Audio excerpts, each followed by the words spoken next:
त्यावेळेला बुंडे साहेब हे विरोधी पक्षाचे उपनेते होते लोकसभेमधले, सोनियाजींच्या समोर बसायचे ते.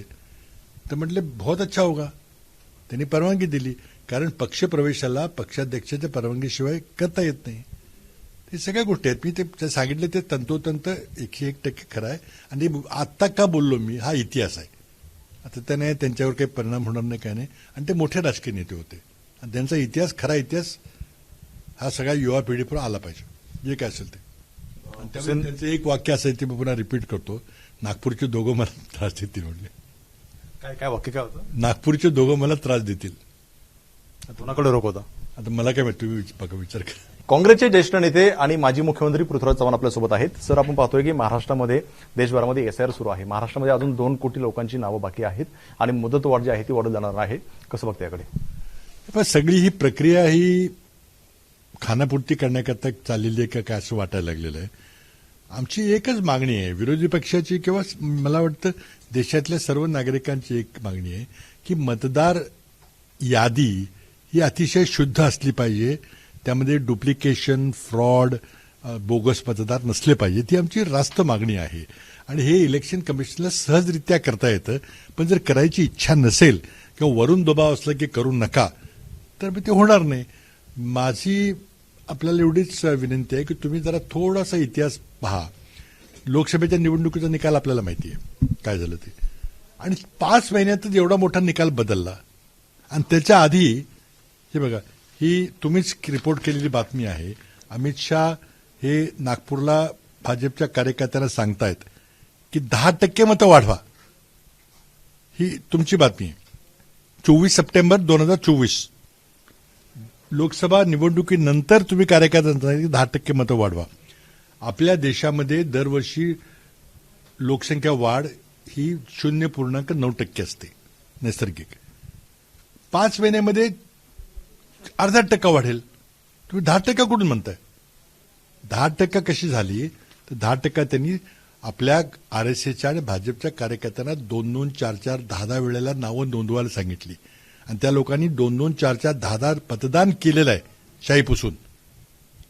माझ्या मतदारसंघामध्ये 58,116 मतं दुबार आलेली मी यादी जिल्हाधिकाऱ्यांनी दिलेली आहे. ही यादी तुमच्याकडे दाखवतोय. ती यादी सगळी छापून दिलेली आहे मी की किती दुबार नावं आहेत. दुबार नावं असली तर मतदानाच्या निकालामध्ये फरक पडल्याशिवाय राहणार नाही. पण जर एसआयआरची जर मुदत वाढवली नाही तर किती मोठा तोटा विरोधकांना? नक्कीच तोटा आहे की जे पूर्ण करायला पाहिजे. आमची हीच मागणी आहे ना की जिथं जी नावं काढायला नकोत ती काढलीत तुम्ही, एका विशिष्ट समाजाची, विशिष्ट जातीची, आणि जी दुबार नावं आहेत ती तुम्ही ठेवलीत.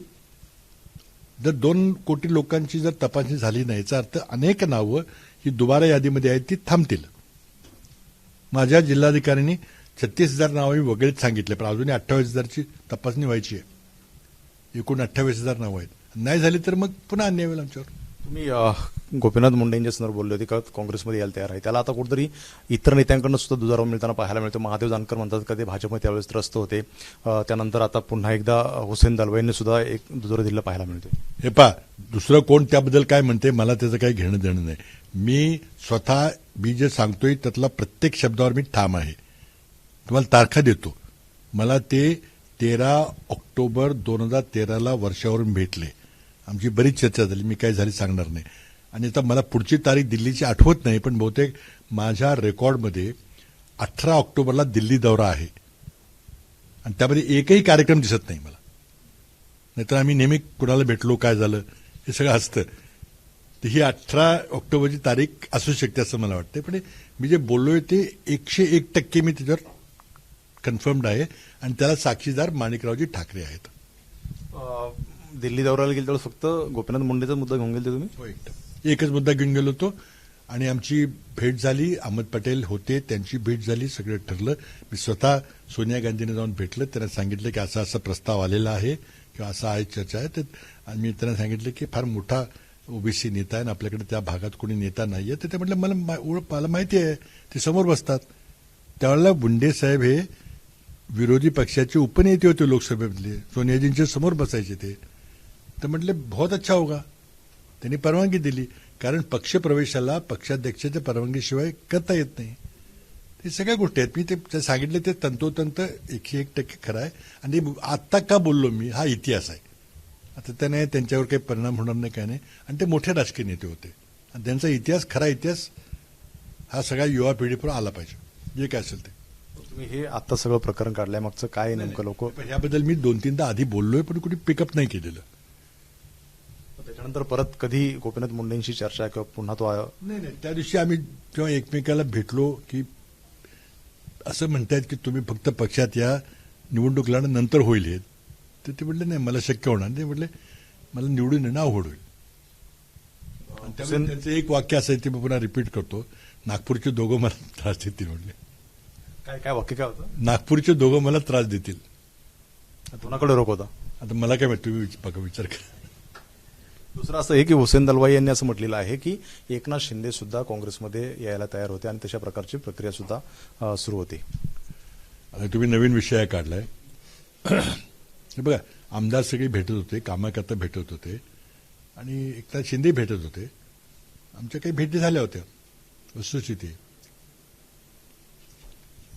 काय झालं होतं नेमकं दिल्लीत? त्यांचा प्रस्ताव घेऊन गेले उचित नाहीये. होतात भेटीगाठी, होतात, सगळं चालतं. पण असं म्हणायचं का गोपीनाथ मुंडे प्रमाणे एकनाथ शिंदे सुद्धा काँग्रेसमध्ये? मी त्यावर काही बोलणार नाही. नक्कीच आमच्या भेटी झाल्या होत्या, परंतु काय चर्चा झाली ते आता राजकारणात आहे. आमचे मित्र आहेत, नेते आहेत, त्यामुळे आता काय आम्ही वैयक्तिक कामाच्या निमित्तानं झाली होती का पक्षांतर किंवा इतर याच्यात? ते तुम्हाला कामाच्या निमित्त होत राहते, ते काय अधिकार त्यांचा आमदारांचा असतो. हुसेन दलवाई यांनी जो दावा केलेला आहे तो खरा आहे? आता हुसेन दलवाई काय बोलले ते त्यांना विचारा तुम्ही, काय बोलले ते. त्यांचं म्हणणं हेच होतं की एकनाथ शिंदे काँग्रेसमध्ये यायला तयार होते आणि तुमच्या नेतृत्वात सगळं ते काय सुरू होतं. मला बोलणं उचित ठरणार नाही. ते आमचे आता मित्र आहेत. आमचे ते काही कामं करत नाहीत, पण तरी आमचे मित्र आहेत. ते अजूनही आहेत मित्र? अजूनही मित्र आहेत. वैयक्तिक मैत्री असते, आमच्या जिल्ह्यातले आहेत ते. सर, वंदे मातरमचा अवमान केला प्रकरण जे आहे ती मोठी काँग्रेसवरती टीका झालेली होती. आता 3 ठिकाणी जे आहे ते गुन्हे दाखल केले आहेत, कसं बघताय? पण 2 गोष्टी आहेत की एकतर वंदे मातरमचा जो कायदा पारित केला तो मुद्दाम काही अल्पसंख्याक धर्मियांना चिडवण्याकरता केला गेला. एक आता इतिहास फार मोठा आहे की स्वतः रवींद्रनाथ टागोर यांनी सांगितलं होतं की जरी मोठी कविता त्यात असली तरी फक्त 2च कडवी म्हणा. तो इतिहास आहे. पण आता काय दुर्दैवानं कायदा केलाय आणि शेवटी संसद सर्वश्रेष्ठ आहे. किती चुकीचा कायदा केला तर आम्ही म्हणू की हा चुकीचा कायदा, पण तो शेवटी कायदा देशाचा आहे.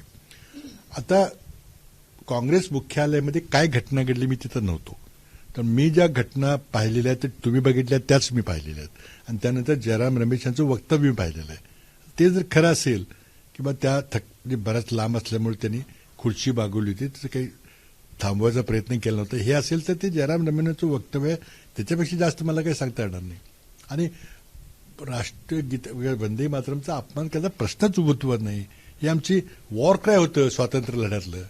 तुम्ही जेव्हा ब्रिटिशांची माफी मागत होता, जेव्हा ब्रिटिशांचे भत्ते आणि पेन्शन घेत होता आणि फ्रीडम फायटरच्या नावाच्या चुगल्या करत होता, तेव्हा आमचे माणसं वंदे मातरम हा वॉर क्राय घेऊन तिरंगा झेंडा हातात घेऊन जीवदान देत होते राष्ट्राध्यक्ष.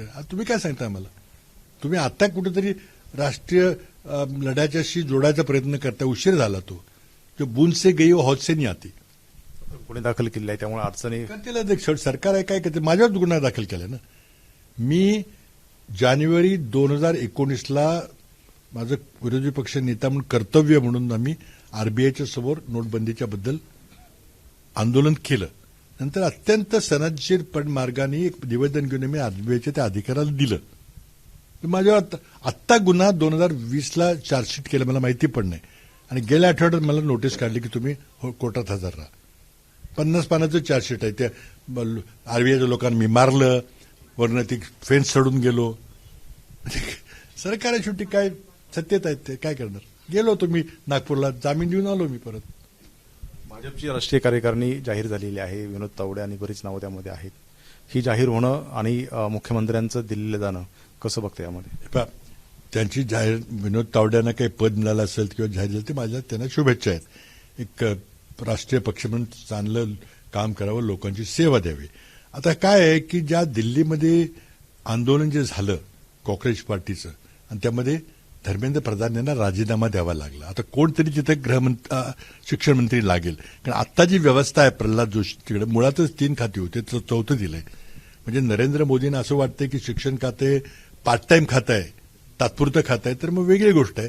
पण त्यांना कोणतरी जबाबदार असा चांगला गृहमंत्री शिक्षण मंत्री द्यावा लागेल, ज्याचं राष्ट्रीय त्याचं स्टेटस आहे, उंची आहे, जो विद्यार्थ्यांची बरोबरीच्या नात्यानं चर्चा करू शकेल, विद्यार्थ्यांना ज्याच्यामध्ये विश्वास असेल आणि जो नीट परीक्षा सुधारू शकेल, जे शिक्षण व्यवस्थेला पैसे आणू शकेल असा माणूस. आज भाजपच्या मंत्रिमंडळामध्ये असं कोण चेहरा दिसतोय का तुम्हाला? तर त्यामुळे त्यांना कोणीतरी आणावं लागेल. त्यातून ही चर्चा सुरू झाली की बहुतेक एका दगडात 2 पक्षी. त्यांनी सांगितलंय की मी महाराष्ट्रात राहणार आहे, मुख्यमंत्र्यांनी स्पष्ट केलं. बघा, त्यांना उपमुख्यमंत्री व्हायचं नव्हतं, आठवतंय ना तुम्हाला? झाले ते वरून आदेश आल्यावर काय करता येते? पाहतोय आपण त्यांना उपमुख्यमंत्री व्हायचं नव्हतं, मात्र झाले, वरतून आदेश आल्यानंतर काय करणार असा प्रश्न जो आहे तो पृथ्वीराज चव्हाणांनी उपस्थित केलेला पाहायला मिळतोय. Cameraman Krishna Khapre sir, ABP माझा, मुंबई. एबीपी माझा, उघडा डोळे बघा नीट.